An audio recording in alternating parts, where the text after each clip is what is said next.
we're gonna start November gourmetljubljana with a bang, guys. Seriously, come over. Really. Yeah, and I will be making the dishes, and some pairings will be quite out of this.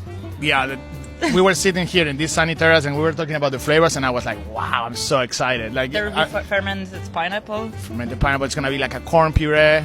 Yeah, I'm super exciid. Yeah. Like Slovenia meets Mexico. Yeah, like it's gonna be insane, really. You have to come. Like 5th of November, patron. We're all be here. Yeah.